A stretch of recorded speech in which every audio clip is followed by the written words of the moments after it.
And we are Group 3! I will be discussing HTTPS phishing, identity theft, MITM attack, spoofing, and for insider threat, just keep on watching! Jasmine Espiritu Santo. Diyan pala kayo, pasok! Hi guys! Kamusta kayo? So may chika ako sa inyo. Alam niyo ba kung ano yung MITM attack? Under siya ng internet threats. So dito muna tayo. A man-in-the-middle or MITM attack is a type of cyber threat where a hacker secretly positions themselves between you and the website or app you're using. Parang may nakikisaw-saw sa connection mo, they can read, steal, or even change the information you're sending online. This usually happens when you connect to unsecured public Wi-Fi like sa cafe or kahit saan pa. Akala mo normal lang ang internet mo pero may ibang kumokontrol sa data mo. Through this, hackers can get your passwords, credit card numbers, and personal information without you knowing. To protect yourself, always check for HTTPS and the padlock icon before logging in. Avoid using public Wi-Fi for sensitive tasks. Use trusted VPN, keep your device updated, and turn on two-factor authentication for extra protection. Remember, once someone is in the middle, your privacy is at risk. So always think before you connect.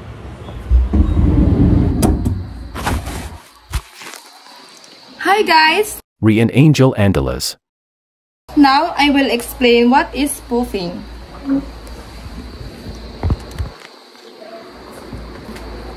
What is spoofing? Spoofing is a cybercrime where an attacker pretends to be a trusted person, business, or device in order to obtain the victim's personal information, passwords, or money.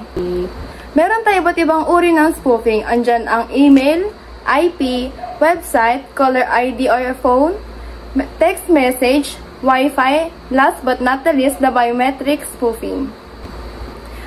Ang effects nito ay financial loss, identity theft, data breach, reputational damage, at legal problems para sa mga tao o organisasyon.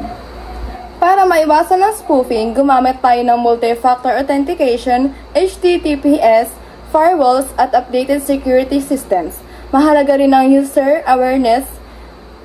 Laging i-verify muna ang mga emails, calls o websites bago magbigay ng personal information. Ashley Gonzaga.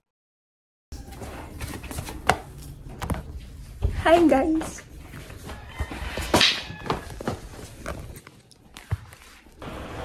Now, let's move on to Hypertext Transfer Protocol Secure or HTTPS. Ito yung padlock icon sa URL. So, ano nga ba ang HTTPS phishing? Ito ay isang uri ng phishing kung saan gumagawa ang mga scammer ng fake website na may HTTPS para magbukang safe yung site. Ginagamit nila ito para makuha yung personal information mo tulad ng password, credit card number, at iba pang sensitive details about sa'yo. Paano nga ba ito gumagana? Kapag nakita natin ng HTTPS, iniisip natin na safe ang website pero pwedeng gamitin ng scammers ang HTTPS para magkunwaring legit yung site nila. Kapag nagtiwala ka at naglagay ng info, makukuha nila ito nang hindi mo alam. Paano nga ba natin ito maiiwasan? Una, laging i-check ang URL, siguraduhin tama at hindi peke. Sunod, i-verify ang sender. Kung galing ito sa email or message, tanungin muna kung legit. Pangatlo, huwag basta magtiwala sa HTTPS lang.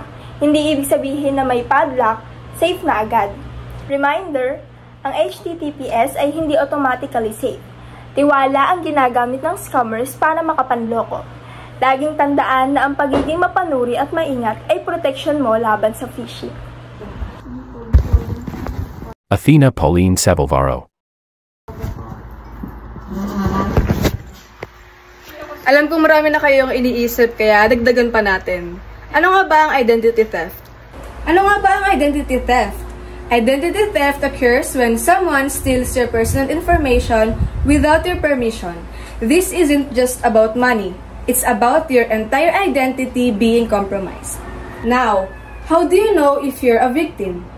Here's some warning signs to watch out for. So, ilan sa mga yan, unexplained withdrawals, missing mail, or debt collection calls. Actually, marami pang mga warning signs na dapat nating malaman and ito yung mga list na yan. The effects of identity theft can be far-reaching. Victims often face significant expenses to restore their credit card and recover stolen funds. Also, dealing with identity theft can cause anxiety, stress, and a sense of violation. Pero, don't worry, there are steps you can take to protect yourself. Una na dyan, protect personal information. Be cautious about sharing your personal details online man yan or offline. Also, use strong, unique passwords. Create complex passwords for all your accounts and avoid reusing them. Marami pang ways para maprotektahan natin ang ating mga sarili at hindi tayo maapektuhan ng identity theft. So, here the list. So, here's my reminder for all of you. Don't let identity theft ruin your life. Stay informed, stay vigilant, and protect your identity. Bye! Rishel and Pause. Hi! So, let's talk about insider threat. So, first, what is insider threat? So, it's a type of internet threat that comes from people within the organization, such as employees or kung sino mang may access dun sa data or systems. So, this threat can be intentional or sinadya ng isang individual na makuha yung importanteng data or information. So, sa maraming dahilan kung bakit nangyayari ang ganito. Intentional stealing of data because of financial gain or revenge ng isang dating employee doon sa organization. At pwede rin maging unintentional kapag hindi sinasadyang maiwala yung data or information and pwede rin kapabayaan ng isang individual doon sa loob ng organization. Isa rin sa dahilan kung bakit nangyayari to kapag hindi enough yung password or hindi paggamit ng double passcode like MFA or multi-factor authentication.